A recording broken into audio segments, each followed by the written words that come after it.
காவல்துறை என்ன பண்ணுவாங்கன்னா, இப்போ இந்த ஒரு ப்ரெஷரை வந்து காரணம் காட்டி இந்த இவ்வளோ ப்ரெஷர் இருக்கு, அதனால வந்து நம்ம இப்படி ஒர்க் பண்ணலாம்னு சொல்லிட்டு, ஏன்னா இவ்வளவு மக்கள் திரட்சியாக கேள்வி கேட்டவுடனே வந்து இந்த அரசும் சரி காவல்துறையும் பயந்துட்டாங்க அப்படின்றது தான் உண்மை. நம்ம அவங்களை பயப்பட வச்சிருக்கிறோம் அப்படின்றது தான் வந்து நிதர்சனமான உண்மை. அவர்கள் பயந்திருக்கிறார்கள். நம்முடைய மக்களுடைய போராட்டத்தை எழுச்சியை கண்டு அவர்கள் வாயெடுத்து போயிருக்கிறார்கள். இதனாலேயே அவர்கள் வந்து தன்னெழுச்சியாக முன்னாடி வந்து பல விசாரணை முடிக்கிவிட்டு பெரிய விஷயங்களை வந்து பண்ணிருக்காங்க. ஆனாலும் கூட நாங்கள் அவர்களை எச்சரிக்க வேண்டிய தேவை இருக்கு.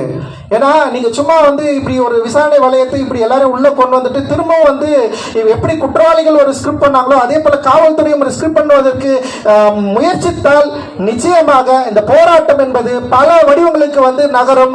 நாங்கள் ஒரு காலம் பின்வாங்க மாட்டோம். உண்மையான குற்றவாளிகளை கைது செய்யும் வரை எங்களுடைய போராட்டம் தொடரும் தொடரும் தொடரும். இதை ஆம்ஸ்ட்ராங் அண்ணன் உருவாக்கிய தம்பிகள் நாம செஞ்சே காட்டணும்.